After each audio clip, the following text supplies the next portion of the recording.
Welcome, welcome to another episode of Road to Recovery with your host, Recovery Lord.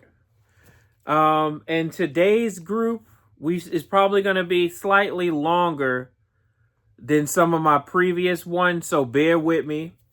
Or, if you can't sit and watch it this whole time, then break it up. We out there breaking the pill up, ain't we? So break the group up if you need to. Take a break. But I appreciate you guys tuning in.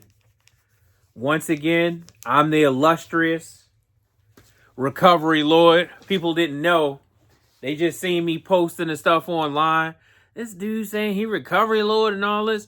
Hopefully by now, I've put enough groups out there where people be like, okay, oh yeah, yo is Recovery Lord. They beat me to it. So today, before I start today's group message, I normally just go into it. I do want to say leave me a like, please. Leave me a comment. The last couple, I ain't been getting no comments, but I ain't been asking for them. Leave me a comment. Tell me how I'm doing. How's my driving? Before we get into today's message, I want to read a poem that I've been reading with my group all week, and they liked it, so I think you guys will like this poem too. And of course, okay, here's the poem. So the poem is entitled "The Final Fight." When I was out there getting and using and finding ways and means to get one more, things took a drastic turn, and I got way more than I bargained for. And regardless of all the negative consequences, I kept using anyway. But the pain got to be too much. That's why I'm clean today. I want staying clean and being at peace to become a new way of life for me. But the disease said no matter what you say or what you do, you can't ignore me. Well, it's my turn to talk now, and I really think you should listen. This relationship is over now, and I'm going to make up for all the time that I've been missing. And I know I can't get that time back, but being clean is enough for me. And I may not be where I want to be, but I'm far from where I used to be. So I no longer ask myself, what's the use of trying? Because God showed me that it's more to life than getting high and dying. So I'm going to get out to do all the things I should have done, because my life is far from over. It's only just begun. So the next time you see me, have your shades on, because I'll be shining like the sun. And I've been miserable for way too long, so it's time to have some fun. So there will be no more rainy days, no more gray skies, because I'm done with the disease of addiction. And this is my goodbye. Wow, wonderful. Heck of a poem. We out here busting raps. Let's start writing. You writers out there, I'm Supreme Being also. So what's up? I'll collab with you. Start writing. I agree. I don't always agree with stuff Jay-Z say, but yeah, you a certain age, you shouldn't be talking about getting a pack and being in a lobby. Come on now, you too old for that. Before I get too far ahead of myself and we get into today's topic, I want to shout out my daughter, Micah Mason, Micah Asset Mason. Happy birthday, homegirl. I won't put her age out there because 2 weeks ago, it was Adia's birthday and I ain't put her out there. You got to know how they roll these days. They don't want you putting all their business out there. So today, Micah's birthday. Shout out to Micah. And what I want to talk about today is family roles in addiction. 7 roles that are perpetuating addiction. So I already know we're going to have our we get in our books, we taking notes, because we be, I mean, sometimes we be spitting this back to people and letting them know. I mean, hopefully y'all letting people know it's time to recover. Don't just share it. Spread the word. But I want to give a little bit of backstory on these family roles. Family roles in addiction theory was primarily developed during the 70s and 80s, emerging from a broader family systems therapy that was formulated by Murray Bowen in the 50s. So while in the 50s they was coming up with this family systems theory, in the 70s and 80s they enhanced it to include addiction. Why? Because in the 60s you had the hippie population, the hippie movement, and that's when they just let everybody do whatever kind of drugs they wanted. And they was able to study how that stuff affected them and their family. So while you guys was out there doing the bus stop and calling each other job turkeys and all, they been mapping this out. This ain't nothing new. It's just new to us. Sharon Wegscheider Cruse popularized specific roles such as the enabler, hero, scapegoat during the 80s. So 1950s, Murray Bowen introduced family systems theory, shifting the focus from individual pathology to family dynamics. In the 70s and 80s, family roles in addiction were formalized by practitioners like Sharon Wegscheider Cruse and Virginia Satir, identifying coping mechanisms like the enabler. So let's go into this. Let's go right into it, shall we? Surely. Okay. Substance use disorders rarely affect just one person. They ripple through families, changing how everyone interacts. When a loved one struggles with addiction, family members can unintentionally fall into habits that keep the cycle going. Understanding these family roles in addiction is crucial for both preventing and treating addiction. What are the causes of addiction?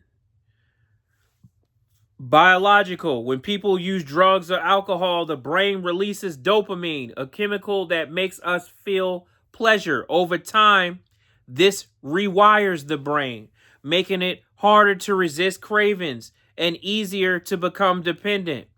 Biological. And all of us have ancestors who drank Coca-Cola in the 20s and the 1900s when I'm sure it had cocaine in it. So if you are a descendant of someone who suffered from the disease of addiction and they were using cocaine in Pepsi and Coca-Cola at one time, and they were using drugs and stuff at the dentist and all that, then at this point, it's not like it's a special person somewhere living in Harford County that, nobody in their family is an addict. They never heard of what we talking about. At this point, for the most part, I would say all of us have addictive natures. Some of us just act on it more than others.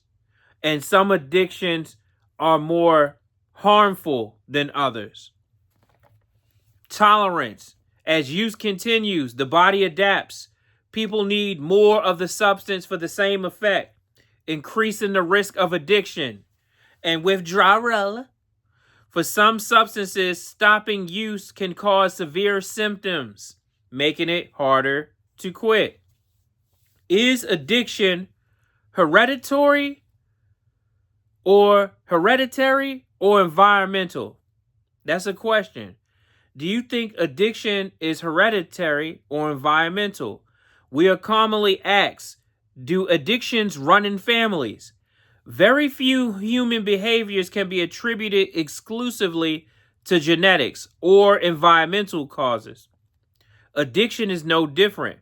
Researchers agree that addiction is caused by a combination of both environmental and hereditary factors.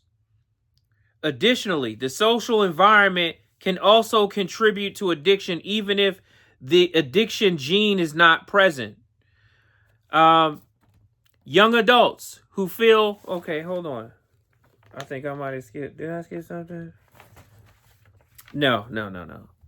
Okay, nah. All right. Young adults who feel like they don't fit into a family unit may turn to their peers for guidance on what is right and what is wrong. If undiagnosed, mental or physical illness in families is not uncommon for self-medicating through drugs and alcohol to be normalized.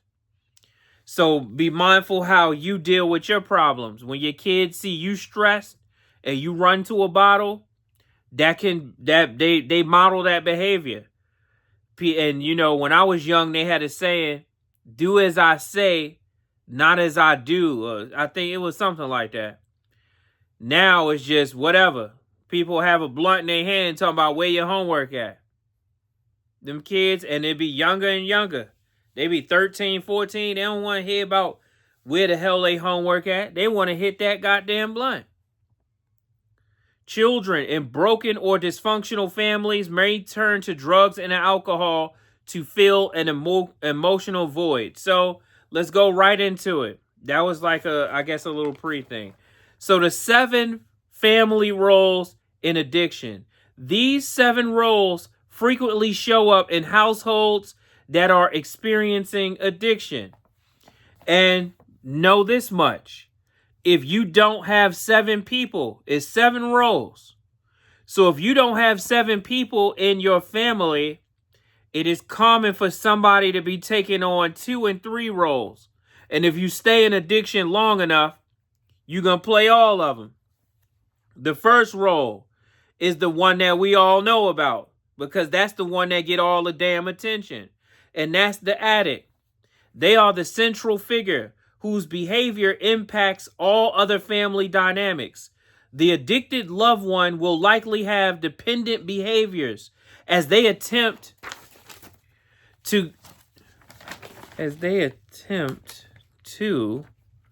something that day. It creates an atmosphere of mistrust, suspicion, and betrayal that extends beyond the person struggling with addiction. Fear of relapse or overdose leads to a constant elevated state of stress, which is unsustainable. These shifts contribute to addiction and family dynamics that sustain unhealthy patterns unless actively addressed through therapy. Addicted family members may engage in criminal behavior, including stealing and lying from loved ones. The monetary side of addiction. Families put a lot of resources into supporting, saving, trying to help their loved ones get clean. This can lead to economic instability and resentment.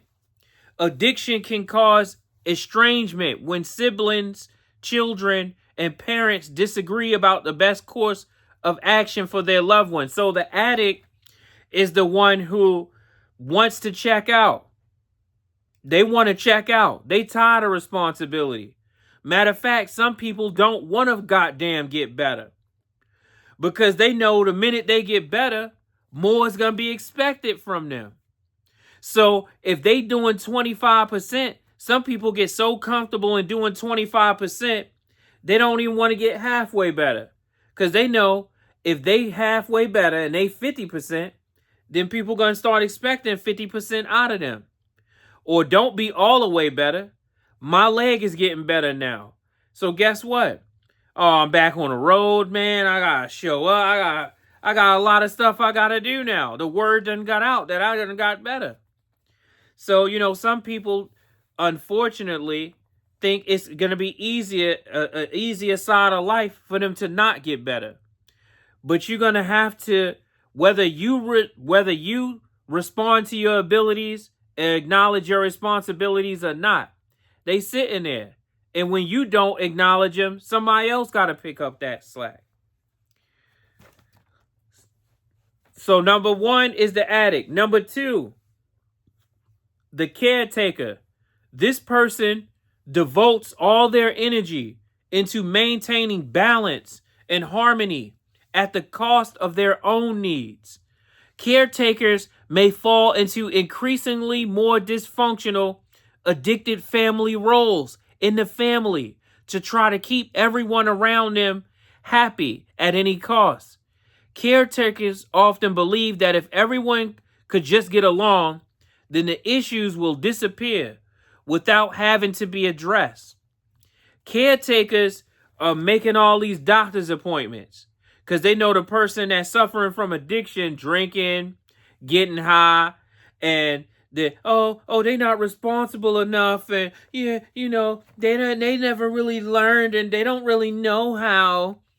But they grown when it's time to get to the bar and the dispensary.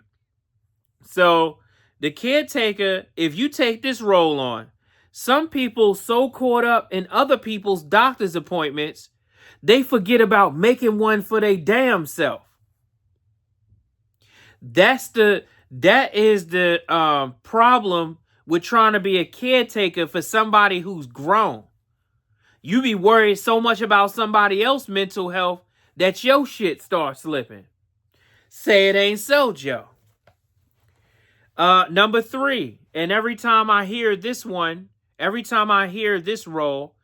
this reminds me of my sister Kimberly Mason. And that is the hero. Often the eldest child or a perfectionist, type A person. They will strive for perfection in all things in order to compensate for the family's issues. Heroes believe that everything will be okay if they just attain a new level of success and leadership. However, these self-induced expectations cause anxiety, depression, resentment, and other mental health challenges. So heroes think, as long as I get a better car, when I get a better job. See, I know this addiction and shit is running in the family, and that got us looking a certain way. So what I need to do is overcompensate for us looking for a certain way with a big ass house, with a nice car, with these degrees and all that. It's a lot of people that I could say fit this, that I can see a picture of a person in my mind. Sometimes even my own self trying to be a damn hero and put that cape on. But you can't put all that unnecessary pressure on yourself trying to be a perfectionist. Because when you're a perfectionist, the minute something goes wrong or messes up, you ready to throw everything away. Number 4, the scapegoat.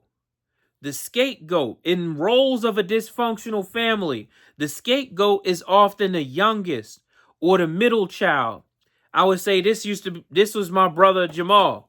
Creole. Shout out to Creole. Hopefully he watching the videos. I haven't seen him leave me any type of remarks or anything yet. So, hopefully nobody's making you watch these. You shout me out and you see this. And yeah, I'm mentioning you. So hopefully you at least see this one. And I'm saying I can acknowledge growing up that you was number 4. You was the damn scapegoat. In the roles of a dysfunctional family, the scapegoat is often the youngest or middle child. They are the one who is most often blamed for all the problems. Because of this, they are incentivized to act out and get into new trouble so they can divert attention from the addict. In extreme situations, the scapegoat may be unable to manage the compounding blame or feelings of anger.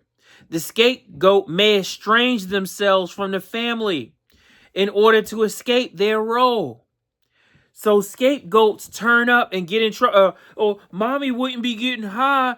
She got to keep going to your school because you keep being up there messing up. The scapegoat. And I remember doing certain shit and telling him, man, I might as well blame it on you because they already think everything is your fault, man. I'm sorry, man. I'm sorry I did that to you. So number 4, the scapegoat. Number 5, this was me all day. And this was my man Coast. Marcus, hopefully you watch one too. Hopefully you watch one too. My man Marcus Franklin, where you at? Check in. We was mascots. Number 5, what is a mascot? A mascot, it's common for the mascot to be the youngest in the family. They will use humor as a coping mechanism to bury their own fears, diffuse tension, and gain approval from those around them. The mascot is often emotionally fragile. They are unequipped to deal with negative feelings. So they become the jokester to protect themselves from the turbulent dynamics around them. Mascots often believe that if they keep everyone around them happy and laughing, then the problems they witness will cease to exist. But see, if you wake up trying to laugh at everything the whole fucking day,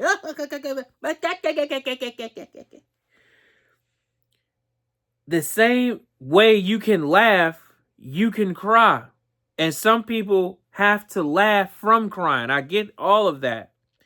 But it's a time and place for everything. You want to have appropriate emotions. So if you just holding stuff in, burying stuff down, that's not good. That's creating pressure. That's why you see Robin Williams and some of these comedians and all that be some of the most depressed people in the world.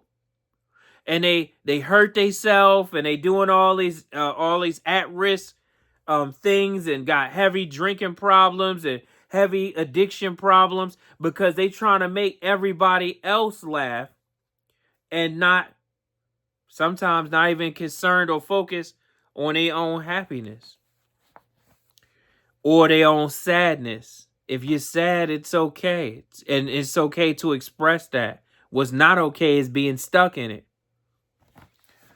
Number 6. And when I look at number 6, this reminds me of my sister Charisma Amira. The lost child. This person is the one who is quiet, withdrawn, and overlooked because they are less involved in the drama and disagreement that stem from dysfunctional family roles and addiction. They receive less attention. When the lost child is routinely forgotten, they are likely to self-isolate or estrange from the rest of the family. This behavior can have a negative effect on other relationships in their life that they pursue. They overlooked. They the youngest. They go to their room. They on the game They come home from school. They go right to their room. Close the door. They on damn Roblox all day. They want to act like they not even in the family that they in. Until it's time to use the bathroom. Or get something to eat. And once they do that, they go right back in that damn room. And number 7. And I thought this would be a little bit longer, but it's looking like that is not the case. So, you know what? That's nothing but talent. Number 7 is the enabler. The last of the addiction family roles is the enabler. This person will enable the addict by supporting them, making excuses for their behavior, lying to everyone around them, and not creating boundaries with the addict. Although the enabler can be anyone, it's most often a parent, a grandparent, or someone that's older, or older sibling. While enablers mean well and genuinely believe that they're doing the right thing, Their behavior makes the problems of addiction and family dysfunction even worse. Even worse. These are the 7 roles that when addiction is present in a family, these are the roles that are taken, that are given sometimes, because sometimes roles change. When you have a parent that's suffering from addiction, that sometimes they become the child and then you become the parent. So it flips and turns everything upside down. And I like to take a minute and just sit right there. This is not how I became the Fresh Prince of Bel-Air, though. This is how I was expressing my existence in the disease of addiction. These 7 roles. What I want is I want some feedback. I want people to tell me if they found this group informative. If they don't mind sharing, they could say what role they feel as though they played, or if they played multiple, maybe they played all of them. I think I was raised in addiction, so I was old enough to have my own addiction. So I think I've done all of these roles probably 2 or 3 times over. And they say one of the best ways, if you want to get help with this, sometimes consider family therapy. We always trying to send this person to therapy. We always trying to send that person to therapy. Sometimes we can do this as a family, especially if this is covered by your insurance. Why not? Why not try to do that? And have somebody from the outside. Don't try to do everything with your aunt.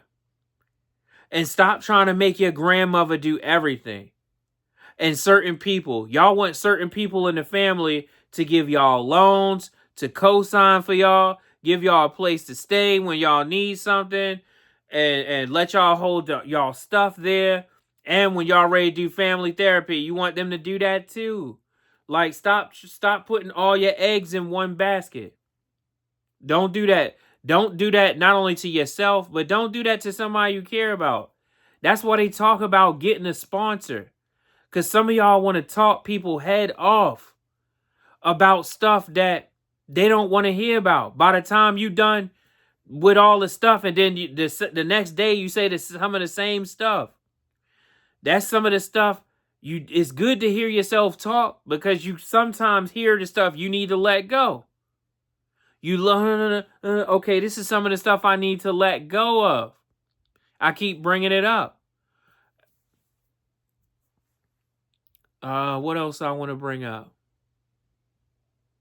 I think that's going to be it. I think that is going to be it. I appreciate everybody rocking with me this long. Road to Recovery has turned out to be, in my opinion, a smashing success. And, I don't look at, I want this to be 200, 300 views. Because if I'm all on views, then I'll step my editing game up. And I'll wait 24 hours to post it. They're giving me tips. But see, I can't wait 24 hours because addiction not waiting 24 hours. So that's a method. It's a method to my madness. I don't have that saying. And I'm not just on here talking about relationships and Meg Thee Stallion and all. I don't do all. It's so many people on YouTube, on social media doing that I refuse to even to do any type of crap like that. I touch on it because it's a part of life and it's a part of, I guess, what's happening in the world. But to just be indulged in that, like how I see some people all day, every day, so caught up in this one. And if it's not gossip, it's like a form of gossip. Then it's sports. You got people who know LeBron's shoe size, but don't know their son's shoe size. They know his contract, what all his card collection, how many times he been to the finals, how many rings. Like, oh, come on, buddy. Come on. Let it go. Like, we already got Stephen A, unfortunately, that average 2 points a game and then get a $100 million contract to talk about other people, how they need to step their game up. That let us know we live in the era of the critic. You got people that call Joe Flacco a bum, but he threw a ball 70 yards. So if you can't throw a ball 70 yards, you don't have no room to call somebody else who can a bum. Unless we in the era and the age of the critic. And criticism is everything now in the age of the critic. Where not even what you're doing, how you criticize people matters more than what you're actually doing. That's why a lot of people not going to be able to get better. Unfortunately. But you're right. That's me going off road. So what we're going to do is, it's the time to look like Noel. Noel, oh Noel.